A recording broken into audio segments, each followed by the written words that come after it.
power of we was a way of inclusion, a way of inviting anyone who needed or wanted a place to belong. It was just very clear to me that this was something that would really benefit the young folks right here. And to be able to give them a different perspective, that I know where they come from, I know what they're experiencing because I was there too, and letting them know that there's different actions that they can take that'll lead to a different destiny. We really needed to hear that. In order to change our community, we needed to hear that. And they are inspired to invest in making it happen. That's powerful.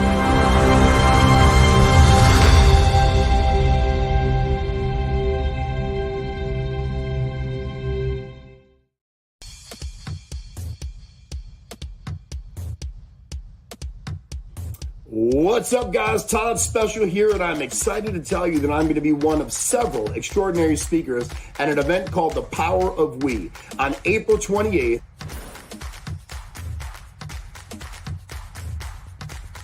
In Chicago, Illinois, at the Stand Mansion. This event is put on by a brilliant human who loves to touch the lives of every person he comes in contact with, executive producer Lauren Harris.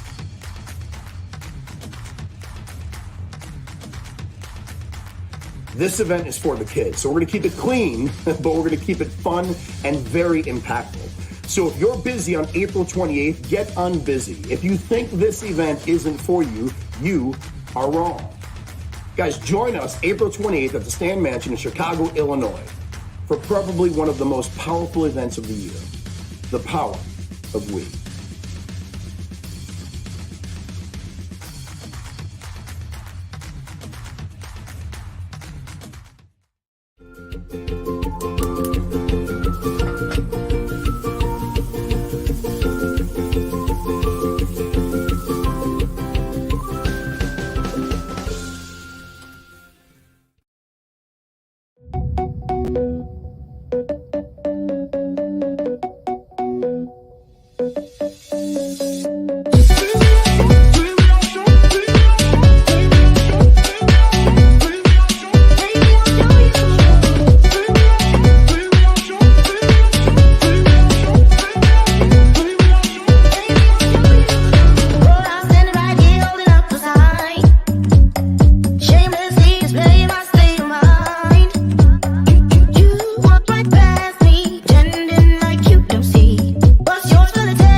My jam. I ain't playing. I love the remix, y'all. Good morning. Good morning. Good morning to you. Welcome to today's installment of Bathrobe Moments. Quick question. Is this banana too old to eat? I'm just saying. My husband has a problem. Now, these are the best bananas for banana pudding. That's for sure. But I'm eating her.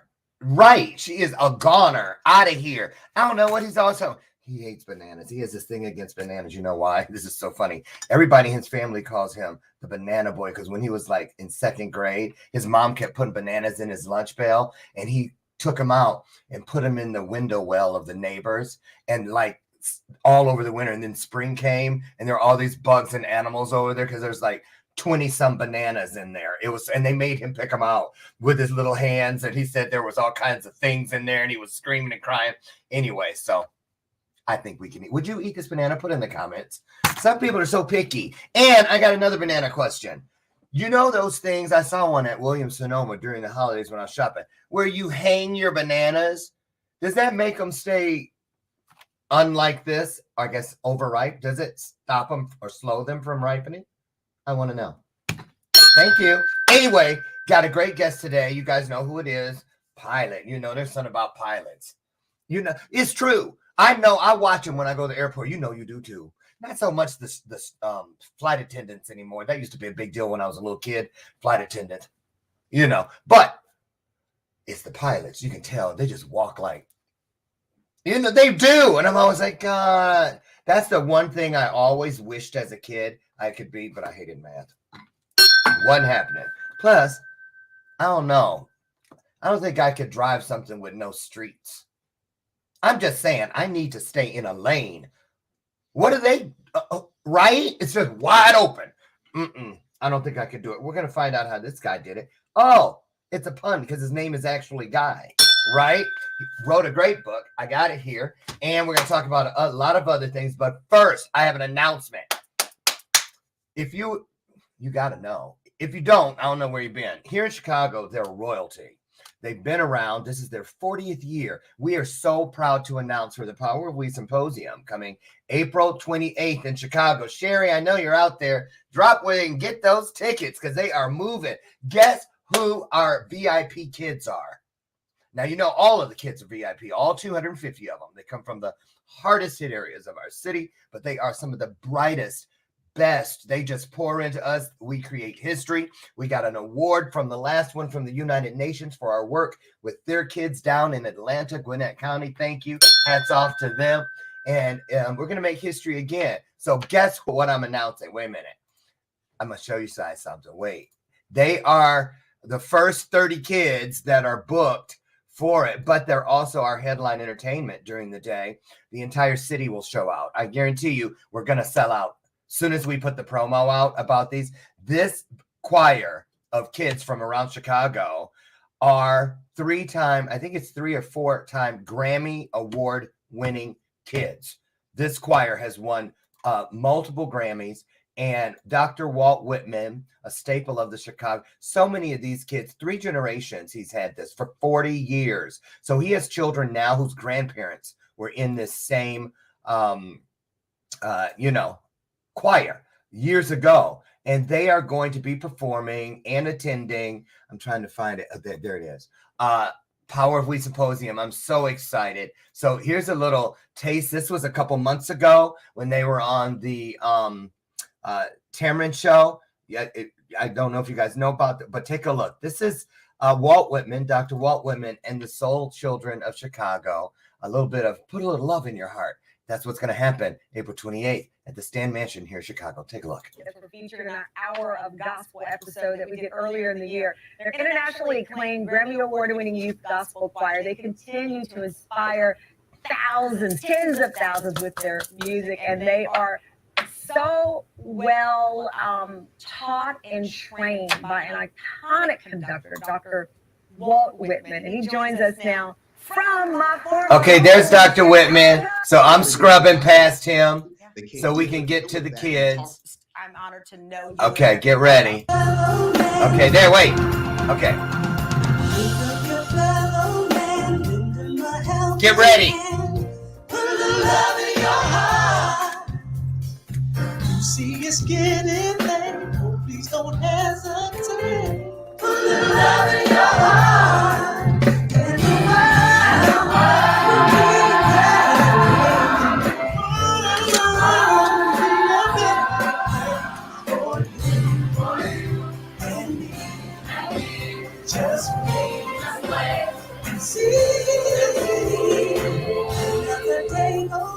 Sing. Do what? Okay, that's enough. I don't want y'all getting all, too excited. Yes, I do. I want you to get extremely excited. Yes, Walt Whitman, Dr. Walt Whitman, and the Chicago Soul Children's Choir is going to be in attendance all day at the Power We. We want you there. Grammy Award-winning work, just awesome. Many of these kids have gone on to things like American Idol, America's Got Talent, recording and traveling all over the world. And one of our own, Charisma, who was at the very first Power We Symposium. She's a little girl that you saw in the commercial just now that said, to change our community, we needed to hear that. That was her at 15. She's now about to enter college, and she did a pinky. If you've noticed, one of the memes we have out, she's doing a pinky swear with Jason Cisneros. He told me yesterday that she swore to him, the next time I see you, I will be doing great things, and I'll be doggone, because Charisma has the female lead in Chicago's off-Broadway version of The Lion King right now. Right now. I'm telling you what, y'all. God is good. I just get chills. I'm just so excited, and I just can't hide it. The power of we is a movement. The people in New York, the 74th, I think it was 74th General Assembly of the United Nations said so when they handed us their Global Empowerment Movement Award a couple years ago after, like I said, we left Atlanta. So, and it's not anything special with, gimmicks and things. It's the spirit of all of us who attend, all of us who can't attend but pour in. So I want you guys to know, I'm sorry I'm taking a little extra time, but kids come first. So I want you right now to show me your soul, and here's how. If you'd like to be a part of this, here in Chicago, April 28th, head over to Eventbrite. Sherry, drop the link in where they can go and grab their tickets, please, in the comment section. But also, we really want great things to put inside the swag bags that the kids can pull out when they need to hear a word from someone. So my address, where happened to it? Did I delete it? I'll put it back in. Or Jamie, I think you know it. No, I'm going to put it in right now. This is last year. Or the last time we had it right before COVID, you guys. I tell you this every time, but it's so sweet. And I have a picture somewhere. I need to dig it up. It was a real picture, like a Polaroid. That these ladies, they're all over 70 years old in Nashua, New Hampshire. They're like a sewing and a reading club. And they sat down and hand wrote 250 encouragement cards and sprayed them with perfume and put little doilies in certain ones. And they sent them to the kids, and the kids still talk about it today. So, it doesn't have to be some big expensive anything. If you're an author and you have a couple books laying around that have a great message for a kid, send it. We'll put it in. I'm going to put this on the screen here in a second. Naperville, Illinois, 60563. There it is. Okay. So I must have accidentally deleted that. I'm sorry.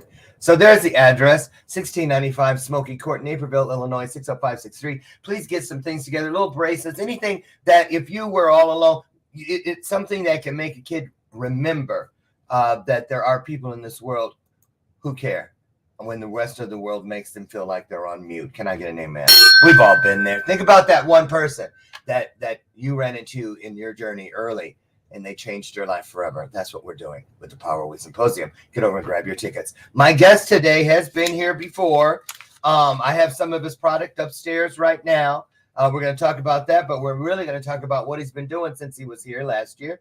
And this is a real book. Look, I'll turn it this way. This ain't one of those ones they did and somebody did in the weekend, tried to parade it around, which should have been called a brochure, a pamphlet at best. No, this is a bona fide book. Got a lot of meat in there. I'm telling you what, there's a lot of gold in them are hills. So guess what? Put your hearts into this illuminated conversation and put some hearts actually on the screen as we welcome Pilot, friend, husband. He's a whole bunch of stuff. Here he comes. Here's Guy. Nothing you can take it.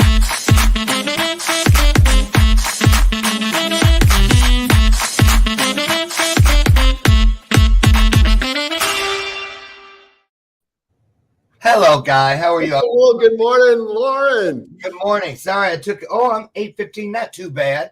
I had to do a little extra yakking today for the Power of Me Symposium. That's great, man. I love it. It's all about the kids. I agree with you on that one. Mm-hmm. It's one of the inspirations behind my book, actually, too. So, yeah, I'm with you on that. Ding. So, how have you been? Tell everybody what's been going on. It's been over a year since you were here. A lot of things happened. That long already. Yeah, already. So I'm going to let you have the stage for a second, all to your lonesome. Why don't you tell us where you're at in the world and get us caught up on what you've been doing in the world? Well, thank you very much, Lauren. And we really love to have the opportunity to share anytime we get a chance to share what our own personal stories are. I know you feel the same way. So I'm very blessed to have Lauren as a friend and allow me to come on his show and kind of share a little bit of what's been going on. Some of you may or may not know my background. I was in the military for over 20 years. I flew F-16 fighter planes during that time. And then thank you for your service. Yeah, thank you. And to all those who are serving. And then I stepped over to Southwest Airlines and was a captain there as well. And one of the things that allowed me to retire very early is our business, which is called Cili by Design. And I know Lauren's going to maybe bring it up as well, but I know Lauren's been using this product for a while. Maybe he can share his own personal. But the beauty of the product is that it is revolutionary technology behind it. It's not just about what's in it, it's about how it's created. And as a result, since the last time we've spoken, Lauren, it's been over a year. Oh my gosh, our company has grown by over 10,000 people, probably about 15,000 people now. And we have also launched into Europe, and Europe is just taking off. We have just about as many sales going on in Europe in a year's time than we do have in the entire United States. So It's very, very exciting from that standpoint as well.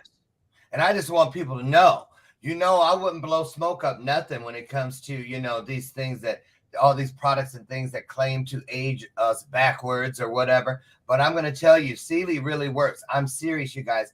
You won't believe this, but Guy is actually 113 years old. I'm telling you. And doesn't he look amazing? Right? Okay, so I'm kidding.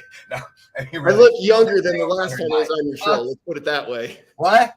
I look younger than the last time I was on your show. You do, and and I'm gonna be honest with you. And when you were on the show the first time, I was like, got a real book, Pilot. I know how they strut down you already went through that this morning. But anyway, and I said, but this guy actually really looks fit. You look glowingly happy. And I know it's not just the things you put in your body, it's also the things that you put inside your spirit. And you talk about that. This book is so let's get right to this. Discovering your authentic truth. And we have a little promo that we're going to show. And then we're going to did for me, which I'm very appreciative. I want you to mark your favorite passage and have it ready. I'm going to tell you this too. When I first got the book, I just arbitrarily opened it up to see what I marked it after I opened it up. Because I was like, this is going to be good. Because I turned to page 138 where I saw first in the middle of the page, love languages. And I went, ooh. And then I looked above and then I saw shifting positions and I went, ooh. So of course, when I read it, I saw it was all clean, but still really informative. So anyway, you guys, here's a look into the world of discovering your authentic truth by the guy on the screen. And then I don't mean me, the other guy. Take a look.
I just don't know how to say it other than to just say it.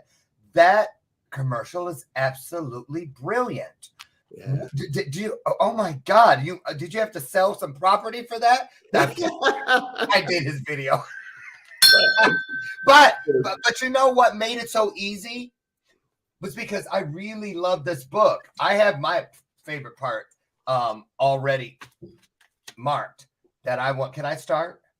Please. Okay, because first of all, to set this up, you see this guy on the outside and you see this now, but you would have, when you see those pilots, and we all see them walking down through the airport, they just walk so confidently. And I look because I want to make sure they look confident. I mean, if I see somebody biting their nails or drinking one of those little, travel drinks, liquor, I'm making sure he's not in the cockpit of my plane, right?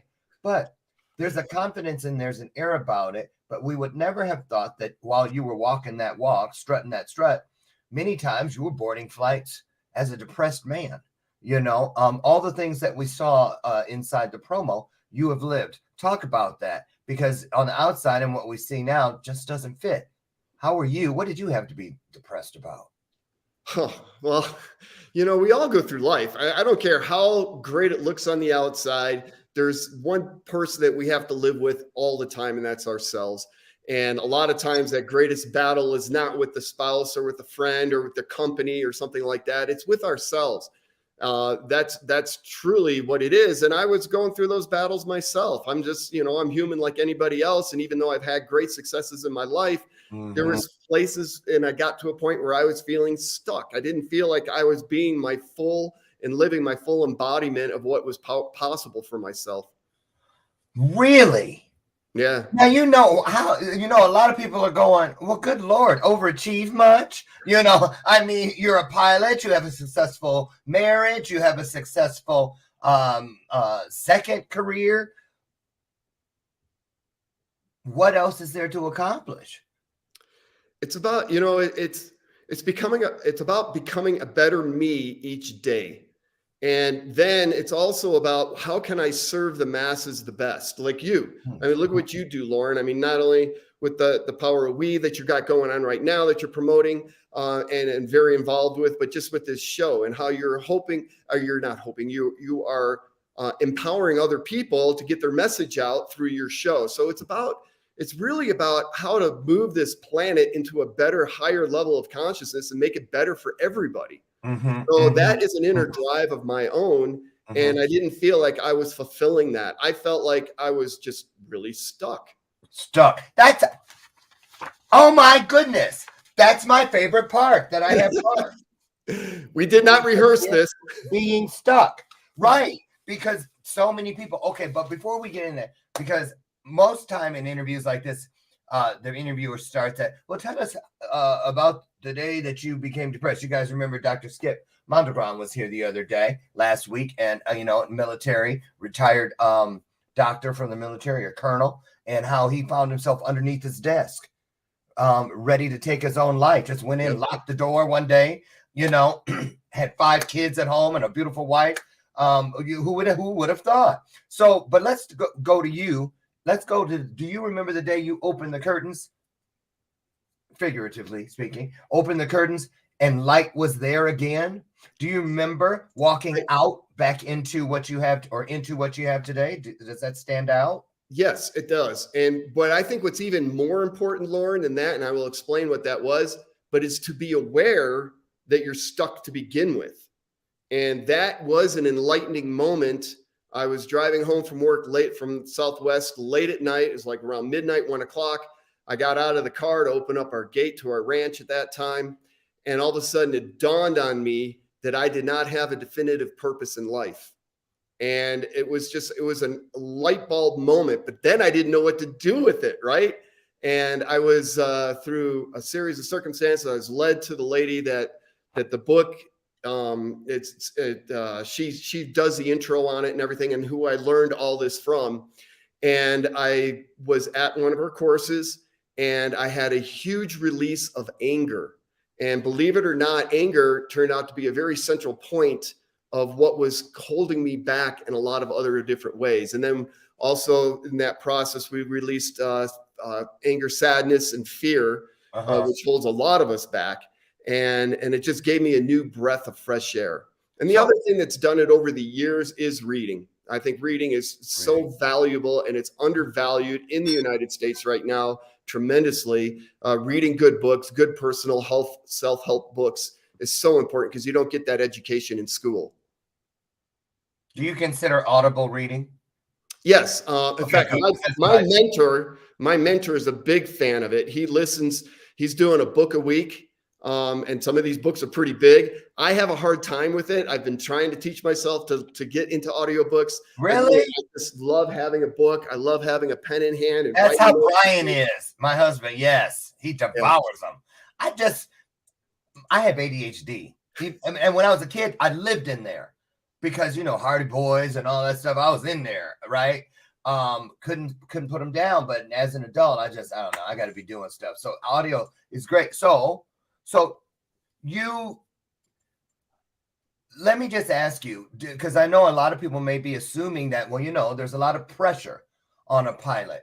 You have all these lives in your hand. It's true. Every day. Do you think that your career as a pilot and the pressure that clearly comes with it, did that have anything to do with some of the issues, the mental health issues? Well, in a way, but not in the way you're thinking. For me, it was going from a single seat fighter where I'm in control of everything. And it's a very complex, high task, busy mind, if you will, to a job that is like, for a pilot, it's like driving a bus. When you go from one extreme to the other, there's a lack of challenge there. And there's just a lot of dynamics changed. In other words, it was boring.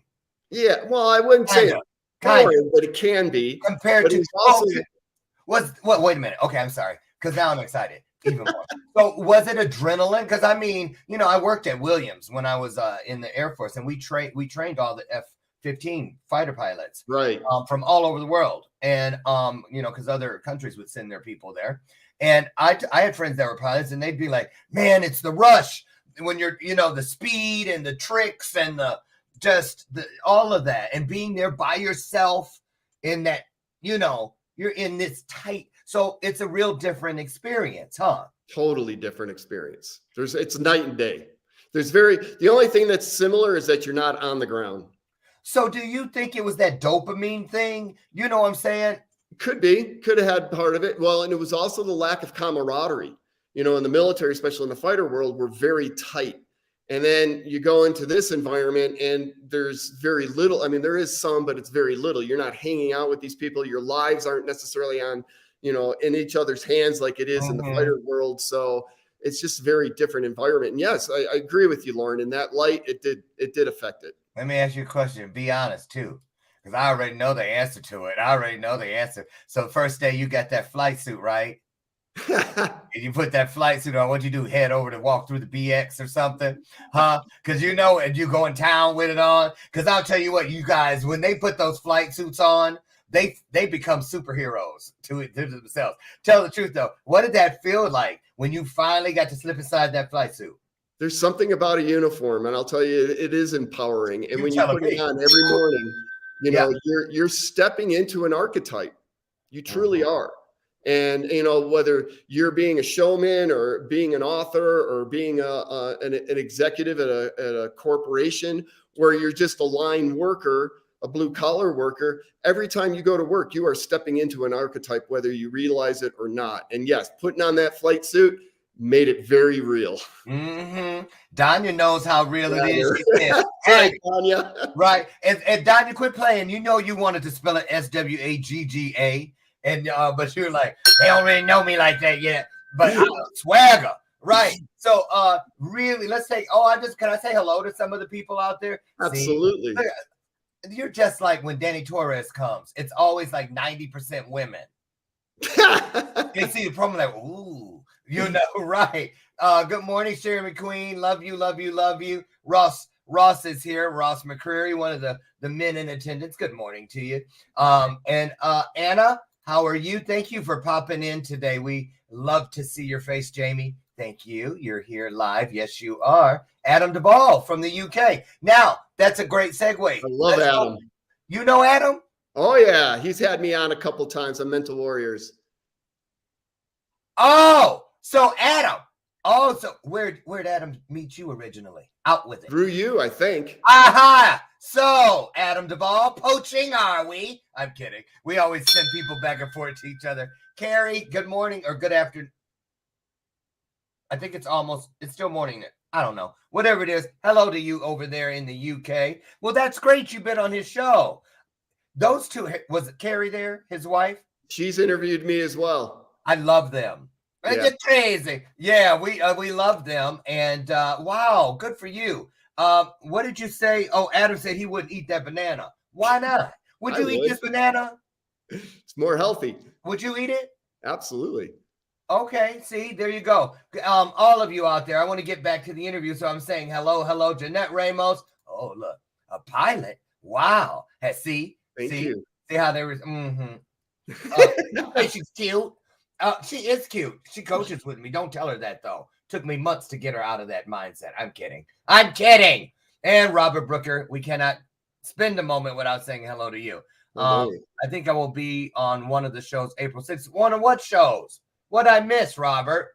Well, anyway, back to the book, because it has, like I said to everybody, a ton of meat in it, right? So what I mean by that is I love this book because I will do this. Seriously, I hope it doesn't offend you guys, but I keep it handy, honestly. You can tell because the back is warped. Well, I've spilt water and stuff. Yeah, see, that all happens when you're using something. And I can just go like this because of the way it's laid out. You see, I love that because it looks intimidating because it looks like a lot of material, but you give it to us one spoonful at a time. Talk about how you set this up and who this is for. Let's go there first, then we'll get right. Oh, that's awesome. Yeah, how it came about was my transformation, right? Being let go of all that crap that was hindering me. And then I started helping other people, and I realized that there's a book here because what I was doing for others was really working. And I had always wanted to write a book, and now I had the material, but I didn't know how to go about doing it. And I took all these writing courses, and that didn't help me. It actually stagnated me. And I found an editor that just said, just start writing. So I wrote all the material in about 2 months' time. Wow. And it was about 3 times the size of this book. So then we had to shrink it down. I rewrote it. It was bigger than it turned out? Well, yeah, all the original material was. And then we finished that up, and then we started the editing. I completely threw it out and rewrote it again. And then she was the one that kind of working together is how we broke this up into sections and into subheadings. And that was wait, why'd you throw it out and start all over? What happened? It was too much information. A lot of it, what I wanted to do, and this goes to the second part of the question, who's this for? I wanted this to get into high schools for kids because they're in high school, they're making life-changing decisions and they don't even realize it. And I want them to understand that if they're going through troubles and tribulations, peer pressure and everything else, no matter what's going on in their life, when they go back into the room at night, they are only with themselves. And bad thoughts can start creeping up, and they can start blaming themselves for it, and it's not their fault. Wherever they are in life, and that there's hope, and that they can get out of the trap that they've put themselves in if they understand the concepts in this book. So I don't want to say dumb it down, but I wanted to make it relatable to everybody, whether you're a doctor and a scholar to the high school student or somewhere in between. And it does just that. I'm just going to read from the back flap for you, for the convenience of the audience. And then I'm going to get into this about being stuck. It says here, you can better your life and relationships. The stories shared in this book tell us how people did just that within minutes because the issues are addressed at a deep subconscious level. In an easy to read format, this book will strengthen your power of words and language, raising your awareness and effectively influencing your relationships with you, your spouse, family, friends, and in business to new successful levels. And I agree because it's like I said, it's a go-to. Just leave this thing somewhere. Okay, I'm not trying to get gross or anything, right? But this stayed in my bathroom for like a month the first time I went through it. I'm serious because it was like better anytime I try to do this. Anytime I find something that's easy to devour, fits into my schedule without it being like an intrusion, I go to it before I pick up my phone for something because that's a trap for me sometimes. I'll think I'm going to go find something like this in there and I'll say, oh, who sent me something off LinkedIn, right? And next thing you know, I better check Instagram. Oh, wait a minute, I'll just go over it, right? And then a whole hour's gone by and my legs are numb and I got to crawl off the toilet because, anyway, that's another day. But anyway, I'm just saying. So can we talk about this being stuck part? Because if that is the way the book's laid out, Lauren, and that, again, you can pick it up like that, just read for a minute, 5 minutes, something like that, and get something out of it. That's what I'm saying. Anything you pick up, you see, I mean, it's not some big commitment, but what you find inside of these different sections, especially if you're specifically looking for something, I remember when what's her name? The girl, there's part 1 and part 2 of her story. Yes, Cataleya's. Yeah. That was perfect for me when I took this book somewhere and I was just like waiting, to go in or whatever. And I wanted a story.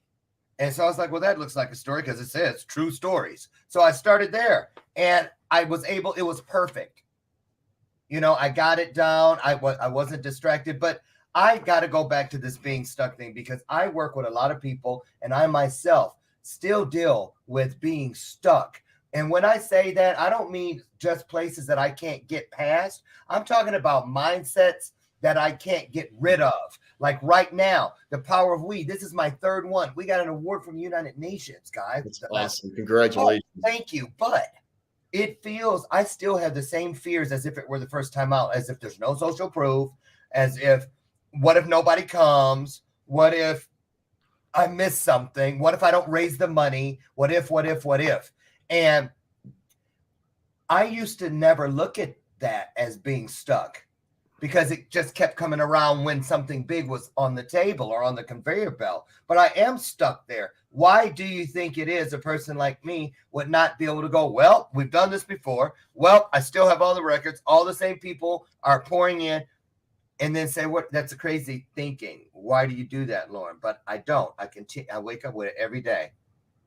So NLP. Yep. What could I do with NLP that might help me get unstuck with that?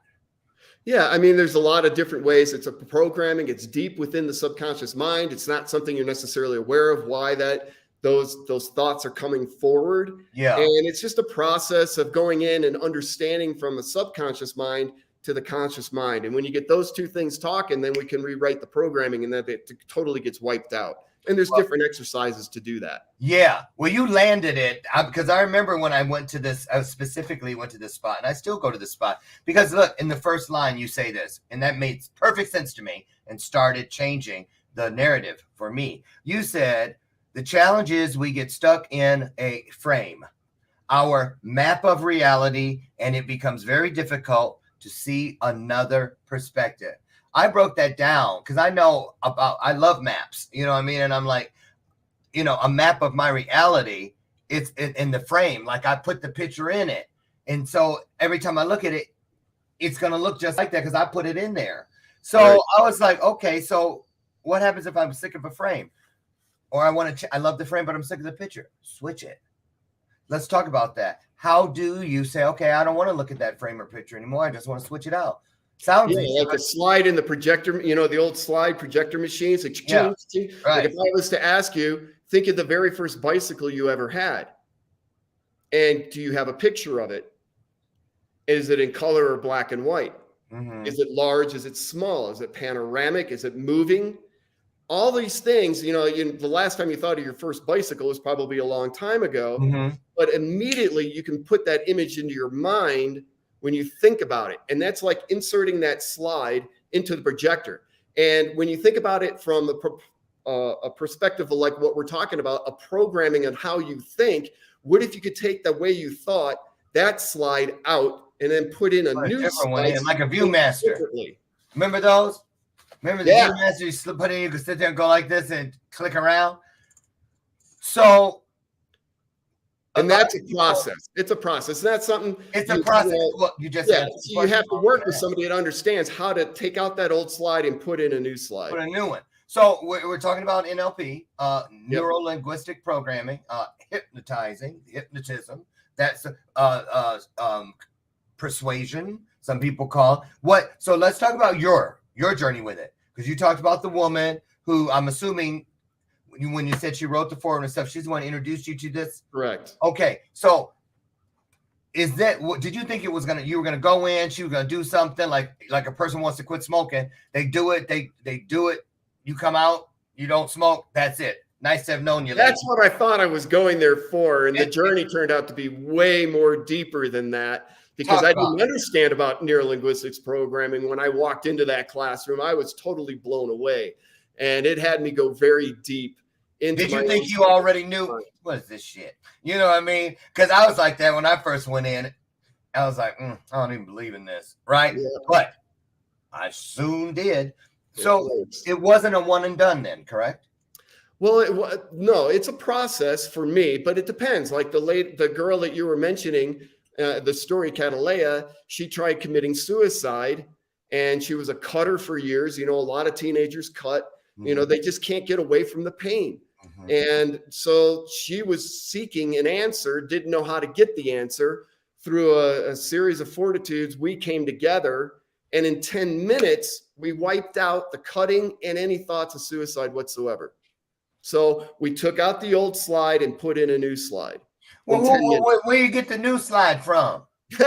She does. I don't do anything. Well, where'd she get it? She doesn't order it off Amazon or something. Nope. It's already, that's a beautiful, beautiful point there, Lauren, because the answers are already inside of us. But the challenge is that programming is so rooted, you can't see the answer.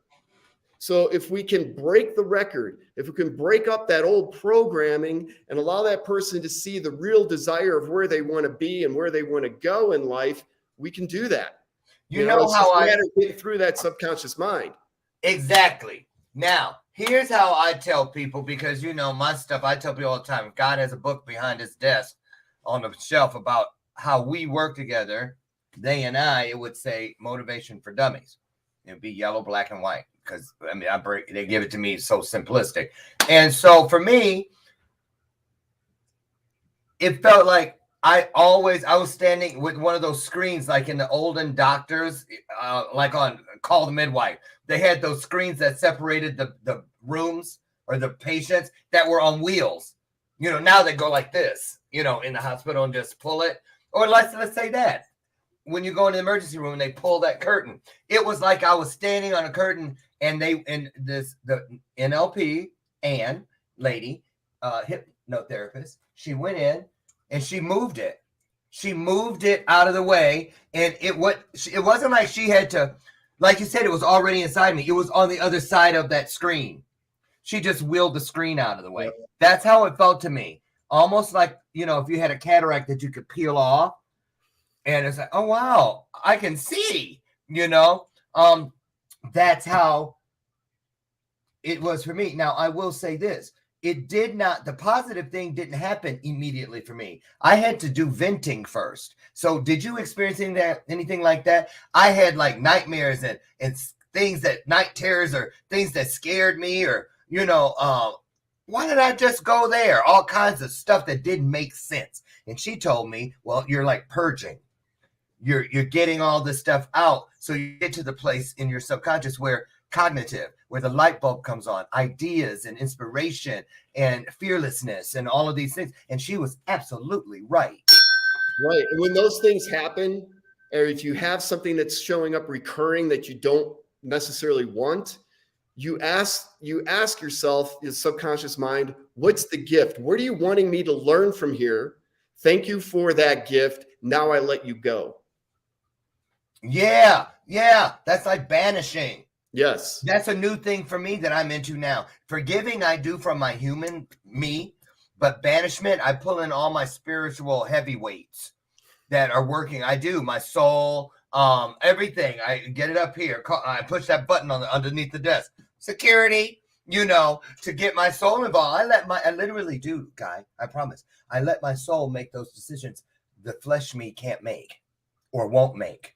I give permission to my soul. Part of that is the gut. And part of that is higher consciousness. That's what we're talking about, is connecting with the higher consciousness of what's really going on. I mentioned in the book, science doesn't know where the subconscious mind truly lives. They don't. A lot of them now believe it's part of the gut system, but they can't identify specifically where is the subconscious mind. Some people believe it's outside the body. It's all part of the ether around us, the prana. So it's very interesting when you have those gut moments, those gut feelings. you know, that keeps you out of danger, that's a moment of connecting to higher consciousness. Hey, let's talk about dreams. Oh, sure. Because, you know, subconscious and stuff, you know, and I was a bedwetter when I was a kid, and I couldn't figure it out. I thought it was a bad, I mean it. I'd get them, climb out the window and go to the laundromat in the middle of the night and wash them and come home, put them back on the bed and go back to sleep. And sometimes peeing them again before morning. I'm not getting out of bed. But it was because in my dream world, everything was so real. It was so real. And then, you know, I read a lot of stories where a lot of people who, Einstein, Beethoven, a lot of people who brought great things to the world, they were bedwetters. And I said, I wonder if there's a connection. So tell me about your experience with dreams. Do you ever, I feel like it's my subconscious, like saying, hey, knocking on the glass window in the two-way mirror between, you know, hey, hello. And it gets my attention, and I pay close attention to my dreams. That's how Apology Accepted came here. Yeah, and Robert mentioned in the comments there about lucid dreaming, and a lot of there's actually an artwork or a way, a practice of writing down your lucid dreaming, because it can give you a lot of insights. I agree with you. I don't know. I'm not an expert in dream analysis and stuff like that. There is a technique. No, but I'm saying, do you experience them? Do dreams ever mean anything to you? I try to figure it out, and that's what I was going to say. Is there's a way when we dream, we're dreaming symbols. It's symbols from the subconscious mind on something that's going on in our life, whether it's in the past or current or in the future. Yeah, we dream in symbols. So if I dream about a Mercedes-Benz flying out of control, it might not have anything to do with a car. It might not have anything to do with the road and that, but it might have something to do with being out of control in life right now. Yeah. So there's a way to go in and dig in and figure out what those symbols are. Well, here's what I love about dreams is, first of all, they're in color. For me, they're in color. And also, I marvel at, like, when there's people and stuff in there that don't exist. As far as I know, you know what I mean? But I'm like sitting there talking with them. They got features and a voice tone and a story. And I'm like, where did my mind get that person? Right. And how did it say, put this purple, shirt on her and put her in those yellow pants? Where is that happening in here? So I find it very exciting. And that's part of that thing. The answers are already within you. So where did that come from, right? Well, it's already there. It's your subconscious mind trying to talk to you in a way, I believe. Exactly. Or what about this one? You guys, I don't think it's ever been a pleasant experience, but I've had them. I'm talking about those dreams where you're in a dream, and you're trying to wake up from a dream, and you wake up and you're still in another dream. Oh my God, I hate that. What is that? Anybody know? I don't. I've experienced it. Okay, here's another dream because I don't know how we got so much on dreams. Last question. Do you believe, true or false? Is it an urban myth or do you think it's real that if you die in your dream, you die in real life? Urban myth. Urban myth? That's what I think. I used to have, everybody has that falling and you wake up before you hit the ground. I literally stay in the dream and hit the ground, go through the ground, whatever it is. So myth. Yeah, I remember I saw a woman in church once when I was a little kid. I got spanking for laughing so loud later that day because she was sleeping. She kept nodding, and then I think she fell off something in her dream because she went, oh, right, you know what I mean? And everybody tried to act like it was the Holy Spirit. I wasn't having that. So anyway, Lauren, let me, if you don't mind, real quick, not to name drop, but Robert Kiyosaki, if anybody's familiar with Robert Kiyosaki, he did endorse my book because he understood the value of what I was bringing forth. And you asked me about my favorite passage, and I did find it. And it's on page 63, which is the challenges. On stage, take it, run with it. In the nearly 3 years I've been involved with transformational work, which this is written 5 years ago, there are 4 primary issues I've observed people struggling with. Number 1, weight. Number 2, finances. Number 3, relationships. And the 4th one is self-worth. And in essence, the first 3 are directly related to the fourth. So in my opinion, one of the greatest challenges people face is loving themselves enough to fully envelop their true self-worth. And I do believe that that is the crust of the book. I believe that that is the crust of what holds people back from achieving what they can achieve. Mm-hmm. And so if we can help people fall back in love with themselves and see their full self-worth, then they can explode. I agree. Now, we know you had this depression issue and stuff as an adult. You'd already been a fighter pilot. You'd already, moved into the commercial pilot world, mm-hmm. had raised a family, all these things. Now, did you ever experience any trauma growing up, or did you have that proverbial silver spoon experience? The trauma was a severe trauma, like some people experience, and a lot of people don't remember that severe trauma from early childhood. I was kind of aware of it. It had to do with a babysitter back when I was about 3 years old, and that truly had a lot to do with this release that I experienced at that course. So there was something. Yeah, there was something there. And it was traumatic for me as 3 years old. Now, in the big scheme of things, it wasn't that traumatic, but it was for me. And I used to have, it's interesting you bring this up, because I used to have these dreams of being trapped in a cage with a lion trying to attack me. And when I released that trauma later on, I realized that that was interlinked, that was all about that trauma from that babysitter. Good point. And you know what, though? I don't know about you, but I know for me and a lot of other people that I met that experience trauma, because most of us do, I don't think I would be so in love with the opposite if I hadn't experienced it. You know what I'm saying? Because it's like, you need, in order to appreciate the light, you need to have experienced the dark. And so I know that sounds like some kind of whatever talk, but it's true. It's true. I say this all the time. Some of you are watching that Bernadette. I see you. You guys that coach with me, when we have we have some real moments in these sessions, often, most weeks. And I always say, when I'm having a bad day or something, or I'm almost tempted to forget the truth about my birthrights in this world, I tell people, I can't help but bless everything that ever lied about me, everything that ever betrayed me. I have to bless everything that ever abused me or just didn't serve me, because every one of them led me to you. They led me right to this very moment. So how can I be mad about that? So that's something I take to. That's a total, and that's awareness, Lauren. And that's what I'm talking about. And really, when it comes down to, that's what this book is really all about. It's about raising the level of awareness. I know Lori Whitney wrote in here, it's hard coming back after being sabotaged, abandoned, and you name it. And it can be, but there are ways to be able to overcome that, because it's in the past, right? But our mind tends to want to relive it over and over and over again. But this is a brand new moment. You can rewrite your future, your moment right now. You don't have to live in the past. So if there's a technique, a way to help you to be able to get rid of that past, take that old slide out, it's amazing. Your whole life becomes anew. You're like reborn, if you will. Good morning, Eric Rose. Long time no see, my man. Nice to see your face. And I will say this, because in the work I do, and I agree 1,000,000%, Guy, because I feel like this too. If you can't go in to, like, everything comes in layers, you know what I mean? When you're ready, the teacher will appear, kind of thing, when the student is ready.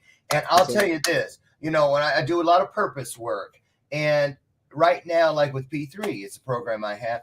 It's the thing about it is you need these things in your life, things like this book, things like anything to get you, like my thing right now is naming your scars, because why? Because every scar has a voice, and that voice is what tells the story that rode with the scar. Like I can look at this thing that has got a scar on my hand. I burned it on the on our furnace a couple weeks ago, right? Coming out of there, looking at the salt, the water softener, and laid my hand against it, you know. So even when it's going to be whatever it's going to be, I'll be able to say, oh yeah.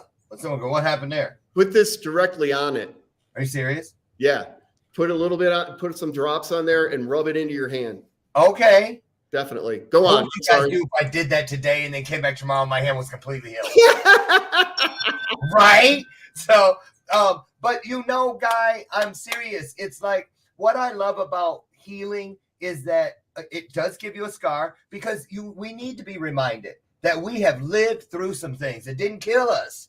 It healed. So whatever the scar is, whether you see it on your body or it's the unseen ones, they all prove that there is such a thing as healing. It's immediate proof that healing exists. And when we do the work, we forgive and then we banish. You know, when something's not serving me, I'm going to say this again, y'all. This is another thing that I'm big on right now is what I love about it here, when you pick up a book like this, seriously, and you look and you find a little something that does something, well, you're a little closer to understanding, wait a minute, what is that upstairs? I've tucked all my dreams and beliefs in bed. Everybody's sleeping in this house, and I hear, because it shows it to me like that. That's how I see it in my world.